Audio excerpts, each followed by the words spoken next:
오늘은 금가격 추세로 시작을 하겠는데요.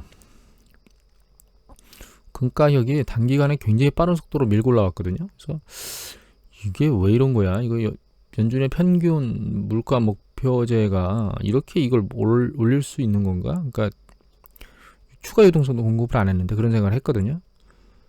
이거 문화일보 기사인데요. 말리에서 쿠데타가 났답니다. 그래가지고 말리가 아프리카에서 네 번째로 큰 금 생산국이라는 거예요.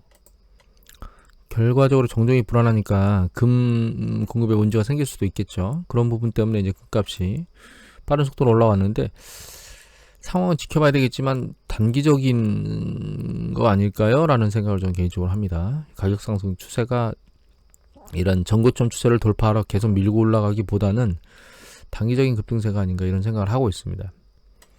오늘은 기사 두 개를 좀 집중적으로 볼 건데요.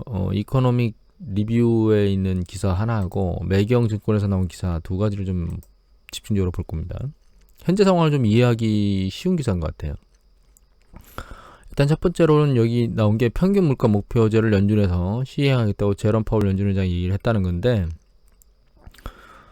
결과적으로 미국 경제 회복 전망이 어두워졌다는 뜻이죠. 이렇게 얘기를 했다는 뜻은 연준이 그러니까 그 빠른 시간 안에 회복할 수 있겠나라고 하는 의문점을 연준이 가지고 있다는 얘기입니다. 사실 이런 새로운 뭔가를 들고 나왔다는 건 사실 말씀드렸지만 새롭지도 않은데 저는 그렇게 생각하고 있는데 이제 일정 시간 유동성을 계속 인플레이션이 되더라도 감소하겠다라는 얘기를 한 거고 그 다음에 상황에 따라 뭐 추가 공급은 언제든지 할 거는 뭐 이미 알려져 있던 사실이고요.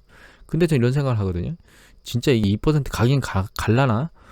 왜냐하면 버냉키 전 원장이 글로벌 금융위기 이후에 물가 상승률을 인상하는데 그렇게 박했던 이유는 타겟 목표 수익률로 도달하는데 물가가 움직임이 그렇게 작동하지 않았기 때문이에요. 저물가를 계속 유지했거든요. 통화를 계속 공급했음에도 불구하고.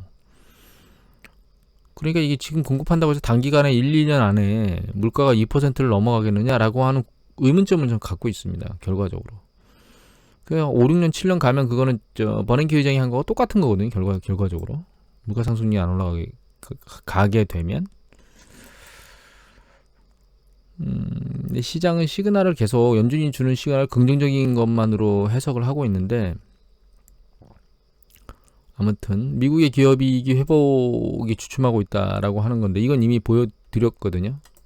이게 기업이익 차트죠. 기업이익 차트 프레드 건데 보시면 이렇게 이 파란 게 기업이익이에요. 4분기, 이게 3분기, 아니 1분기, 이게 2분기. 그런데 이제 이 연두색은 전월 대비고요. 빨간색은 전년 동월 대비인데 여기 1분기에 보면 그 전년 동월 대비는 5.6% 빠졌고 그다음에 그 전월 대비는 10.9% 빠져 11% 정도 빠진 거죠.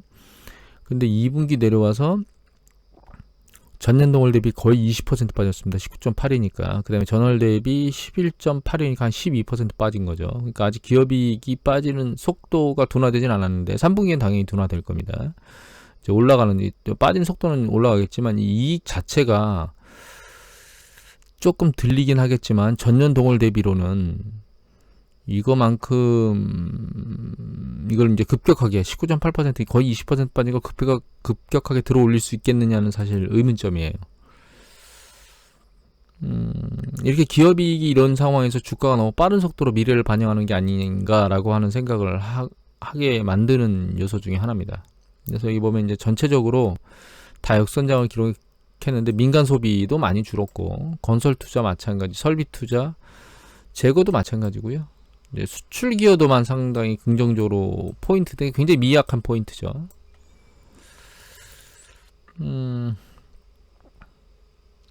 또 한 가지 봐야 될 부분은 여기 기업 이익에 대한 얘기가 안 남았었나? 여기 있네요. 이익 마진도 줄었어요. 한 2% 포인트 정도 줄었는데 매출이 줄면 이익이 줄죠, 당연히. 왜냐하면 BEP가 일정 매출이 넘어서야만 BEP가 되는데 그 매출이 이제 줄니까 그 BEP를 넘어선 매출 비중이 줄어버리니까 영업이익도 따라 줄게 되어 있습니다.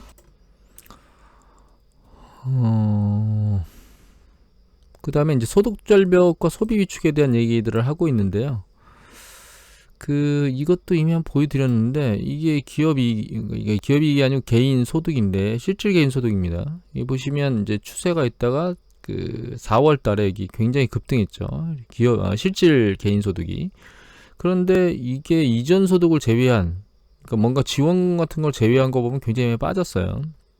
그러니까 결과적으로 코로나 팬데믹 때문에 우리가 재난지원금하고 실업수당을 제공하면서 많이 제공하면서 과거보다 훨씬 더 많이 제공한 거죠, 사실은.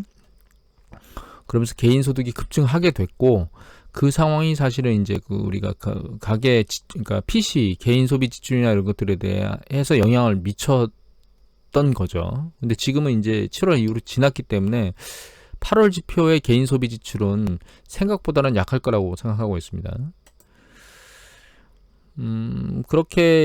그런 얘기들을 써놓은 거예요.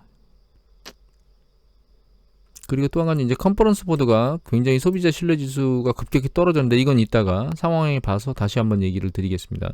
뒤에 이제 표를 보고, 그다음에 여기 보면 소비자들의 경기 전망과 금융 안정에 대한 우려가 증가하면서 소득 절벽에 의한 소비 위축에 일어날 가능성이 커졌다. 이 부분이 중요한 얘기입니다. 그러니까 저도 이렇게 생각하고 있는 건데,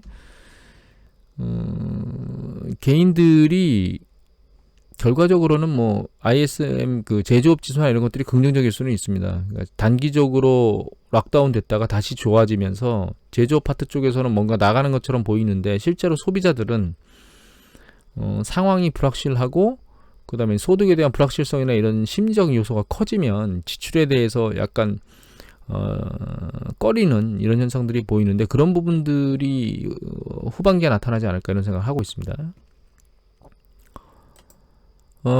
일단 이제 다음 MK증권 내용을 보면요, 여기 보시면 대량 실직했는데 소득이 올랐다고 이상한 통계가 나온다는 거예요. 그러니까 실직은 대량으로 됐는데 여기 소득은 증가하는 빨간 겁니다. 이렇게 증가하는 이런 패턴이 나와 있는데, 여기 보시면 코로나로 대량 실직이 됐는데 미국 근로자의 평균 소득은 작년 대비 8% 증가했다는 통계가 나왔다는 거예요. 근데 이제 이게 문제가 뭐냐면, 통계에 잡히는 임시 일용직 임금의 근로자들인데, 이들이 대거 일자리를 잃으면서 평균값을 올리는 참담한 착시 현상을 보였다는 거예요. 이게 무슨 얘기냐면, 뭐 예를 들면 A라는 사람의 급여가 얼마나 이렇게 잡혀 있잖아요. 그런데 많은 저임금 노동자들이 쭉 통계에서 빠지니까 결과적으로 1인당 받는 급여가 올라가는 착시 현상이 보였다는 거죠. 그러니까 미국은 파트타이머나 이런 낮은 저임금 노동자들이 전부 다 실직 상태로 어려운 상황에 가 있음에도 불구하고 평균 통계는 급여에 대한 평균율은 올라갔다, 이렇게 통계가 잡힌다는 뜻입니다. 문을 열고 녹음을 하고 있거든요. 이른 새벽인데도 열심히 일하시는 분들이 간간히 있나 봅니다. 노동통계국은 최근 시간당 평균 급여 수입이 크게 늘어난 것은 코로나19에 따른 경제 폐쇄로 저임금 노동자들에 대한 이 막대한 일자리 감소를 반영한 것이다, 이렇게 돼 있죠. 또 샌프란시스코 연준 총재도 경제선에서 평균 주간임금 상승률 통계 등이 노동시장에 잘못된 신호를 될 수 있다라고 경고하기도 했습니다. 자꾸 시끄러워서 문을 닫아버렸습니다. 그래서 평균 주간임금 상승률 통계가 노동시장에 잘못된 신호를 줄 수 있다는 거죠. 그러니까 이게 무슨 얘기냐면, 평균 임금이 올라갔다는 얘기는 급여 수준이 상승한다는 뜻이거든요. 근데 그게 아니라는 거예요. 또 한 가지 여기 보시면 직원 해고한 1인 직장 사장의 총임금이 증가하는 착시도 있다는 거예요. 그러니까 예를 들면 뭐 여기 나와 있는데, 원래 2-3명이 근무하던 것들이 직원을 모두 다 내보내고 사장 1명만 근무를 하니까 3명 급여를 셋으로 나눠서 가져가던 게 1명이 가져가니까 커지는 그런 느낌이 보인다는 거죠. 그래서 통계 착시가 발생하고 있다는 겁니다. 평균 급여에 대한 통계. 자, 이거는 보셨고요. 오늘 발표된 지표 중에 원래 이제 미국의 CNY, 그러니까 중국의 제조업 PMI 지수가 중국 통계 당국에서 나온 거는 사실 약간 낮아졌었거든요, 예측치보다. 그리고 비제조업 부분은 이제 추세보다 훨씬 더 셌는데, 아직 비제조업은 안 나왔고, 각신에서 제조업 지수가 나왔거든요. 근데 이거는 추세보다는 높게 나왔어요. 그러니까 예측치보다는 높게 나왔어요. 이게 사실 시장에 좀 영향이 있었고, 또 한 가지는 미국의 ISM 제조업 지수가 예측치보다 상당히 높게 튀었거든요. 이 부분도 높게 나왔습니다. 근데 이거보다 더 중요한 건 사실 비제조업 부분이라고 생각하고 있습니다. 미국의 그 소비에 대한 부분이기 때문에. 그래서 이게 이제 목요일 날 내일 새벽에 발표되겠네요. 그러니까 이제 내일 새벽에 나오는 거 보고 좀 상황 추이를 봐야 될 것 같아요. 근데 이제 이 PMI 지수는 그 해당 업종의 종사자들의 느낌이기 때문에, 물론 이게 전혀 의미가 없는 건 아니지만 실제로는 이제 소비자들의 심리가 더 중요하다고 저는 생각을 하거든요. 그래서 이건 이제 혼재된 걸 보여드리기 위해서 보여드리는 건데, 이거 Calculated Risk Blog.com 데이터입니다. 그래서 이제 각각 그 제조업의 PMI 지수들이 나오고 있는데, 지금 이제 필라델피아하고 뉴욕 연준 같은 경우는 8월 달에 밑으로 내려왔고요. 그 다음에 이제 전체 다른 연준들 쪽에서 나온 것들 통계 전체 에버리지는 약간 위로 올라갔습니다. 그리고 ISM 제조업 지수는 여기서 이제 위로 퉁 튄 걸로 나왔죠. 그래서 사실 혼재되어 있는 상황으로 움직이고 있고, 이거는 일자리 지수 이미 보여드렸지만, 일자리가 고용이 좋아지고 있긴 한데 파트타이머 쪽의 속도가 굉장히 빨라요. 통상적으로는 최악의 경우로 가게 되면 파트타이머는 늘지 않고 이제 그 정규직으로 올라가는 패턴이 일반적이라고 생각을 해야 되겠죠. 이것만 가지고 지금 현재 고용시장을 명확히 판단하기는 어려울 것 같고요. 이제 한 가지 이제 심리 지수를 제가 쭉 볼 건데, 그러니까 가계 심리 지수를 쭉 볼 거예요. 그러니까 이게 아까 얘기 드린 그 미국의 컨퍼런스 보드의 신뢰 지수인데, 잘 보시면 신뢰 지수가 떨어졌다가 들린 것 같거든요. 확 들렸었어요. 여기서 예측치보다는 훨씬 더, 예측치는 90일이었는데 실제로는 98이 나왔다가 추세적으로 올라가는 게 아니고 추세적으로 떨어지고 있습니다, 지금. 그러니까 이상하게 경제 지표나 이런 것들은 좋아지고 있는데 심리 지수는 떨어지고 있다는 거죠. 근데 이제 이게 다른 쪽의 기사를 보면 특정 소득 이하에 있는 사람들의 심리 지수가 굉장히 낮아졌다는 얘기를 하고 있습니다. 그러니까 실업급여를 받지 않는 사람이라 하더라도 소득급여가 낮은 사람들, 그런 사람들의 심리가 굉장히 많이 떨어진 걸로 나오고 있거든요. 그러니까 지금 이제 양극화돼가지고 소득이 낮은 사람일수록 그 심리를 떠받치지 못하고 있다는 거죠. 그리고 이거는 그 뉴욕 연준의 그 서베이인데요. 이거는 그 급여의 성장률이 어떨 거냐라고 물어봤는데 계속 떨어질 거라는 거예요. 급여, 아이고 월급 안 늘어나, 이런 얘기죠. 그 다음에 이거는 소득 증가율인데요. 그러니까 차이가 뭐냐면, 급여는 그냥 우리 일에서 받는 돈이고, 소득이라고 하면 뭐 급여하고 연금하고 뭐 이자 뭐 이런 것들을 다 합한 전체 소득이라고 생각하시면 됩니다. 근데 한번 뚝 떨어진 이후에 증가 추세가 둔화되어 있는 상태예요. 그러니까 심리적으로 만약에 이런 심리를 가지고 있다면 개인들은 소비하려고 하는 생각을 줄이겠죠. 미래를 대비하기 위해서 불안정하니까. 그리고 이제 이미 많이 봤지만 모기지의 연체율이 늘어나고 있다거나 이런 것들을 보면 한계 쪽에 있는 개인들은 소비 심리가 좋아질 수가 없는 상황입니다, 지금. 그런데 이제 요거 보고 얘기할까요? 그리고 여기 보시면 이제 이거는 그 미시건 대학의 서베이인데 7월 달 여기 보시면 이제 7월 달에 이렇게 72.5가 약간 오르긴 했습니다. 보시면 이렇게 8월 달에 살짝. 근데 이 오르는 정도가 상당히 느려요. 그러니까 전년 동기 대비, 이게 2019년 8월인데 전년 동기 대비는 거의 두 자릿수 크게 빠졌는데, 이게 탄력적으로 올라가는 속도, 매월 올라가는 속도는 빠르지가 않거든요. 결과적으로 개인의 가계 그 심리 상태는 지금 지표들의 움직임보다는 상대적으로 취약한데, 그게 아마도 이것 때문에 그런 것 같아요. 이 부분. 그러니까 이게 무슨 얘기냐면, 이전 소득이 증가한 거지, 그러니까 일시적으로 뭔가 손에 돈을 쥐어줬기 때문에 자기가 소득이 확 올랐잖아요. 근데 확 오른 걸로 써야 될 것들은 다 쓴 거예요. 썼는데 뭐 그 개인 PC 개인 그 소비 지출이 과거 수준까지는 못 올라왔었잖아요. 근데 이제 써야 될 건 쓰니까 무조건. 그래서 쓰긴 썼는데 이게 지속되는 소득이 아니고 이전 소득이니까 심리적으로는 불안정한 상태에 있는 거죠. 그런 것들을 이제 심리 지표에서 보여주고 있는 것 같아요. 뭐 컨퍼런스 보드든 아니면 뉴욕 연준에서 조사한 뭐 심리 지표든 아니면 뭐 미시건 대학의 심리 지표든, 그러니까 이런 어떤 심리적인 요인들을 생각해 보면 미국 경제를 그나마 가장 많이 움직이는 가계 소비 지출이 추세적으로 빠른 속도로 증가하겠느냐가 논점이고, 그러면 그런 지출이 결과적으로 기업의 이익을 늘리게 될 건데, 그러면 이런 기업의 이익을 저런 소비 심리에서 빨리 늘릴 수 있겠느냐도 사실 논점이거든요. 근데 지금 이제 주식시장은 언택과 관련된 기업들이 다른 쪽의 이익을 뺏어서 자기들의 이익이 불어난 것처럼 늘어나는 것처럼 액션을 하고 있긴 하지만 늘어난 건 맞죠. 그런데 이제 그거보다 훨씬 더 많은 배수의 주식 가격이 올라가 있고, 그런 어떤 그 축포를 계속 앞으로도 할 수 있겠느냐라고 하는 논점이 저의 생각의 관점이에요.